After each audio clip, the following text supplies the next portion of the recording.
Welcome to Progress in Practice, where we explore what it really takes to build and sustain a professional service business.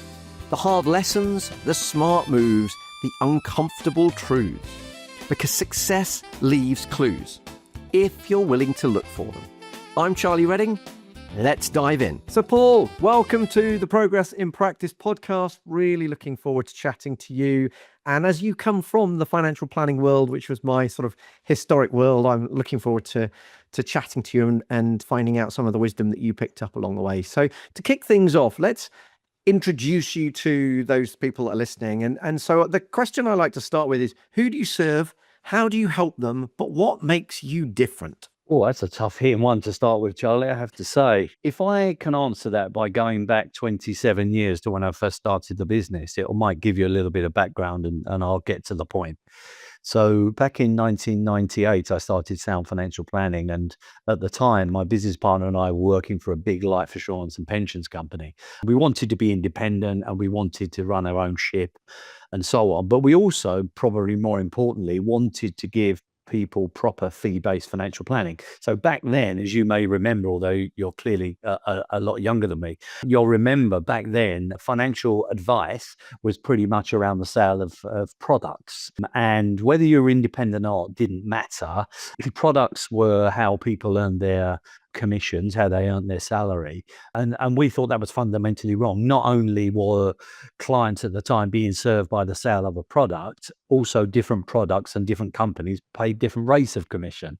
So we wanted to set up something that pushed all that to one side and was proper what I call fee-based financial planning, using cash flow modeling and the like, which is standard these days. And so, yeah, ever since then, we've sort of, and it's evolved over time. You know, it wasn't, perfect from day one and whatever. We've adapted it over time, but we've got to a stage where we have deep and meaningful conversations with clients about money and how it plays a role in their life. Money is just a means to an end. So therefore it's, what is that end? What is the purpose of the money? What are your values around money? How do you see money? How does it show up in your life? And then putting a financial plan together. That's got absolutely nothing to do with any financial services products.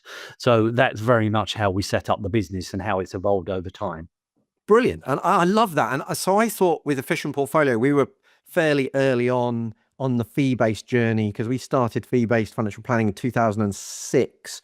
But you were obviously ahead of that time. You would have been one of a handful of firms at that time that was doing fee-based and rather than commission-based. What story best explains why you made that decision to do what you did there?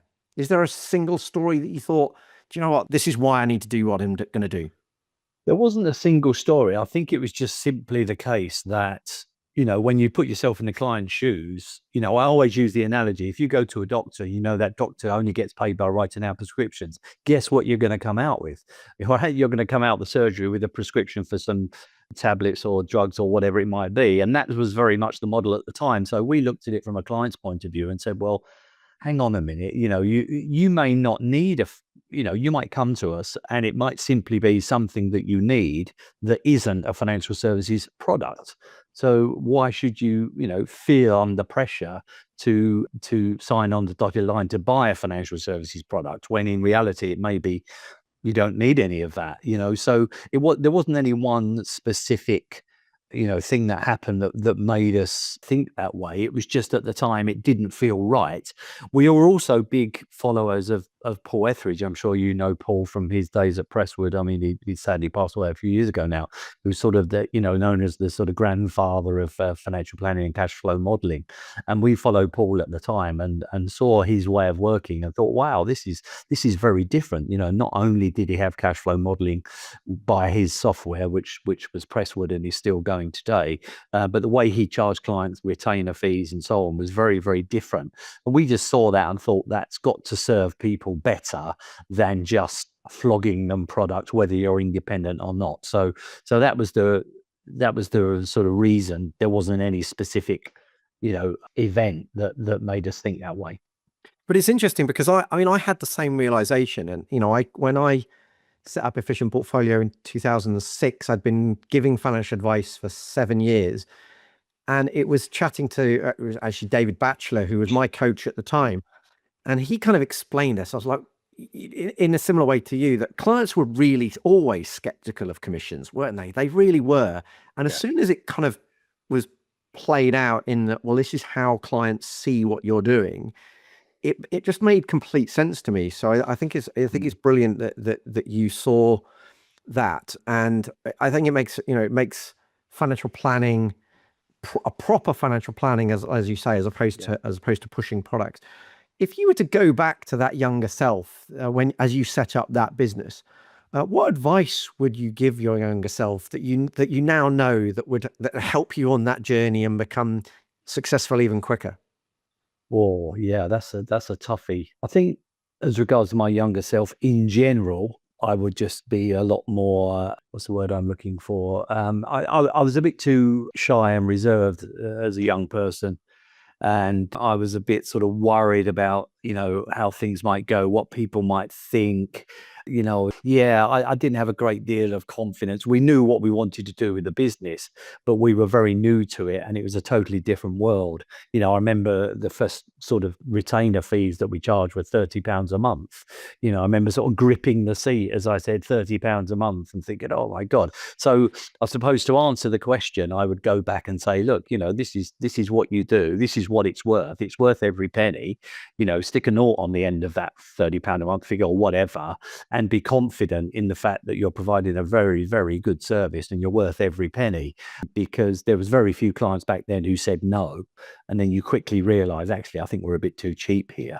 So yeah, so my advice to myself would be a bit more perhaps courageous in terms of the way you believe and market yourself in that regard. I think that's interesting, because I speak to some younger advisors nowadays, as well as people like ourselves that have been in the industry for a little while, and they all have the same challenges. It's that confidence of, I'm a young advisor, what's somebody that maybe might be 20, 30, 40 years older than me, what's going to make them trust me on giving them advice on their money? Is there anything you would add to that kind of like would say, you might say to a young advisor within your firm that, you could get that confidence by doing, what would your advice be? Yeah, again, that's tough because confidence comes in time, isn't it? The more you do something, the more the more competent you are at doing it. Of course, the more confident you'll become over time. I think there is an element of you sort of talk yourself into the fact, oh, I'm young, whatever. At the time I set up the business, I was in my mid-30s, so I wasn't that young. But compared to some other advisors that have been around the block, and been around for many, many years, I always felt a little bit, I didn't quite have the experience, didn't quite have the wisdom that they'd got. So it's very, very difficult, I think, for young people to get that confidence other than just continuing to do things that take you out of your comfort zone on a regular basis. And that's the only way we learn, isn't it? Like I said, I'd sit there and grip the seat and say to someone, it's £30 a month, hoping that they'd sort of nod. And as I said, nobody said no. So it was like, well, you quickly learn from that you're undervaluing yourselves. Okay, it could have been the opposite, actually. It could have been, we were charging far too much and everyone was saying no, in which case there's a different message coming at you, isn't there? But I don't think there's one sort of a magic wand, if you like, that I could wave in the direction of young advisors. I think it's just, doing the thing that takes you out of your comfort zone, doing it on a regular basis and building up that experience over time. And then you'll get more confident. Then once you feel more confident, then you'll have different conversations that elevate you to where you perhaps want to get to. Yeah, no, I think that's good advice. I think you can, like, the more time that a new advisor can spend in front of clients, the better, isn't it? So just get as much experience as possible, kind of, outside your comfort zone, and get as much practice as possible, and you'll kind of learn your way through it much quicker. Absolutely. So if you were to, so kind of aside from the business, and maybe it's related to what you do in the business for clients, if you could leave no money to your next generation, just one piece of wisdom or advice, what would that be and why? Yeah, look, I think that would just simply, well, it'd be a couple of things. It would be do what you want to do in life and not what life or others may expect of you.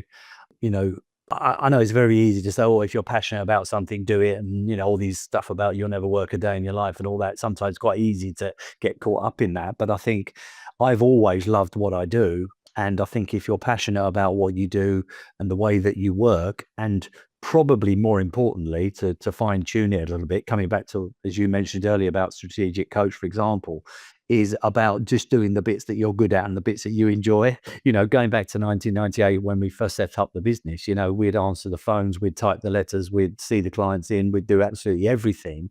Now, of course, with our little team here, there's 10 of us.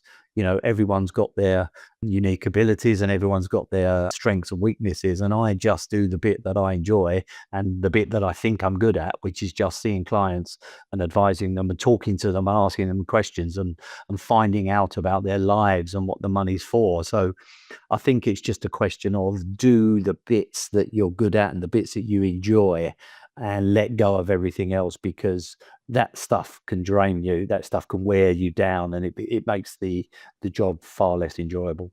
I think that's brilliant advice, and something that obviously we talk a lot about with the trusted team, because ultimately what you also find by doing that is that you get your time back, because it's usually those other things that aren't the things that you love and that you're really good at that drain a lot of your time. So you get time back, but also you actually end up with a far more profitable business, because those things that you do love and you really enjoy are usually the things that drive all the profit in your business as well, aren't they? So yeah, exactly. And both worlds by doing that. That's very true. And also the other thing, Charlie, and I'm conscious I didn't quite answer the question. One of the questions you asked me earlier was, what do you do and who do you do it for? So the vast majority of our clients are business owners of some description. So part of our remit, apart from the obvious sort of, financial and tax planning stuff, is to, talk to our business owner clients and say, well, how much free time are you getting? Are you running the business or is the business running you? Do you get enough time to do the things that you want to do in your life, or are you constantly at it? And because we've set the business up in a way that supports us as individuals and we get, as much free time as we want within reason, then there's no reason why we can't set up our business clients in the same sort of fashion, so that they can do the things that they want, but also they've got a very successful, profitable business moving forward. Brilliant. Yeah, no, I agree. And actually that prompts me to go back to something you said right at the start, because you mentioned the term lifetime cash flow forecast. Now, there might be some people listening to this that A, don't know what that is, and B, don't know why it's so important, especially for business owners. So can you explain why that was such an important part of the business right from the off? Yeah, because I think coming back to the point I made earlier about, the sale of products, financial advice was very much product sale driven. I think there could be a scenario where, take a business owner, for example, who's going to grow their business over a period of time and sell it, however that succession plan might look, or they're going to have some sort of exit strategy. They might build that up over a period of time and want to know how much they need to sell that for. So, the house they want to live in, the trips they want to go on, the money they want to give to their kids and grandkids, we can work out for them how much that business needs to be worth. Now, of course, there's a danger in just, having all of your eggs in that business basket, because if it goes belly up, then everything goes belly up with it. So we'll certainly have a plan in place to sort of say, well, okay, let's take some money off the table over a period of time, and let's, put some resources and grow some wealth in different areas other than the business. But I think it's really important that they understand what the business is for, what that event may or may not look like. And one of the ways that we do that is with cash flow modeling, looking at, what they've got coming in, what their income is, what they're spending, what the growth on their assets might be over a period of time, so they can physically see what that looks like.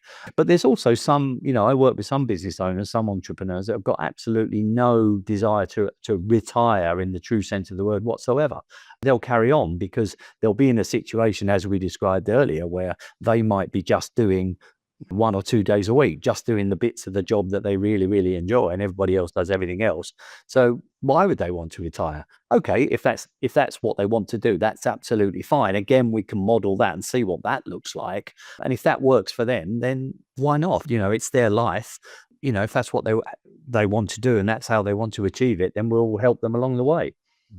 Brilliant. Yeah, I think cash flow forecasting is such a powerful part of the financial planning process, that it just gives people, particularly those people that aren't sort of financially astute, it just gives them real clarity. It can allow them to see the future and see what you're talking about from a financial perspective. So I think it's a brilliant tool. So what's the biggest obstacle blocking you from achieving your business goals at the moment? I think, like a lot of businesses, particularly in financial planning, financial advice, it's the right type of client. We all want to cherry pick the right sort of client who comes in and is happy to work with you, is happy to pay what you're worth, who values your advice and buys into the planning process. That's very difficult to achieve. We're very fortunate here at Sound in as much as we've got the vast majority of our clients do fit that description and we get on very well with them. A lot of them have become friends and they refer to us and so on and so forth. But I think for us, if I could, switch one thing on, it would be, more of those sorts of clients coming in and fewer of the ones that ultimately we either can't help or don't want to help, or they don't want to be helped. And so, yeah, I think if we could fine tune it that way, it would make our life a lot easier. I know Brilliant. that's the sort of utopian. I don't have that magic wand, but we're working with you, of course, Charlie, and your guys to try and fine tune that as well. Yeah, well, absolutely. I was just going to say that actually, we've just started working with you on this and essentially helping you build what we call the automated marketing machine. So I think there's a journey that we can go on and help you, because I think a lot of what you've done historically is absolutely brilliant. I think we just need to kind of maybe automate some of that and try and make it go out there more. But I think that's but what I will do is I'll put in, obviously you came into that through an event that we did called the Automated Marketing Machine, I think, didn't you? So I'll put a link to that in the show notes for anyone else that wants to check that out. I always refer back to books and kind of documentaries, but particularly books that have helped me on my journey. What book or framework or other thing like that has helped you on your journey, and where do you find it showing up in your business? Mm. I don't think there's one particular book that I could refer to. There's a couple of things I would say. One I've already mentioned is that we used to follow very closely the ways and methods of Paul Presswood back in the day, because he was way ahead of his time, not just with cash flow modeling, but the way he charged clients as well. So from that point of view, we very much based ourselves around the way that Paul and Presswood worked. I think in terms of personal development, I've always loved Jim Rohn and his stuff.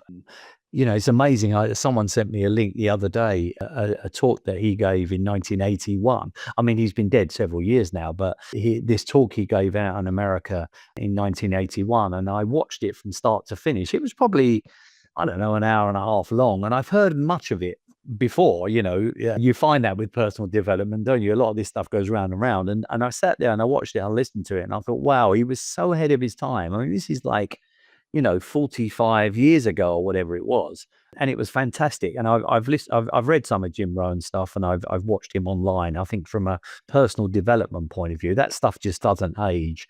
And coming back to your question earlier about young people, I would, I would urge them to listen to the Jim Rohns of this world and really understand what he's saying and how you can grow yourself, which ultimately will grow your business. I agree. Jim Rohn was absolutely brilliant. Obviously, he was the person that inspired Tony Robbins to go into Yeah. coaching. And I mean, so I remember somebody sharing with me a quote from Jim Rohn, which was, "If you want to be wealthy beyond your dreams, read a book a week." And I was like, wow, but it's so true, isn't it? You read a book a week, you just can't help but, as long as you're reading books that are going to teach you something. Well, and as long as you're taking action, because I think it's very easy, and I've fallen into this trap before, Charlie. It's very easy to read, and never do anything. Yeah. You can pick up any book and go, wow, that's a great idea. But if you don't implement that idea, it's pretty useless. Yeah. So whilst I agree with the sentiment, I think it's about following up as well. I agree. And in fact, in this day and age, in an AI world, it's not like we live in a shortage of knowledge. We don't live in a knowledge gap society, do we? We live in an implementation gap. They say, I think that Dyson was the 9th person to apply for a patent that was based on a vacuum cleaner using a cyclone. But not Dyson's the only one that was the billionaire as a result of actually implementing it, as opposed to just coming up with the idea. So I think that's great advice. So finally, where's the best, if people want to find out more about you, more about Sound Financial Planning, where's the best place for them to track you down? Well, obviously the website, which is www.soundsp, F for Freddie, P for Peter.co.uk. You can look me up, Paul Spires. I'm on LinkedIn. I'm not a great one for social media. I've got to be honest. I have a bit of a love-hate relationship with social media. However, even at my age, I am learning, how to use it and so on. So look me up on LinkedIn and feel free to connect. I'm always here. People want to pick my brains. I've been around the block, as you can tell, having started the business 27 years ago and been in financial services 9 years prior to that. So yeah, I'm a bit of a dinosaur in that regard, but I've picked up a lot of knowledge and wisdom along the way. So I'm always happy to help people, because that was one of the big things I remember first coming into financial services, were how willing people were to help you.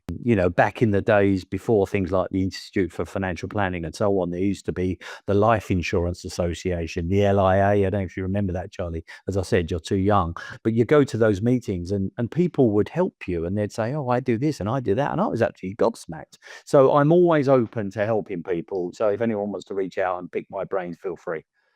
Brilliant. Paul, it's been an absolute pleasure chatting to you. Lots of wisdom there that people can implement, both within the financial services industry, but also across any business. So thank you for joining us on the Progress in Practice podcast, which, as a reminder, is brought to you by the trusted team that helps you build a saleable and scalable business. So yeah, Paul, thank you very much. It's been awesome. Thank you, Charlie, for having me. If this conversation resonated, you'll find more support, structure, and community inside the trusted team, where ambitious service-based founders come to build businesses that are scalable, saleable, and sustainable.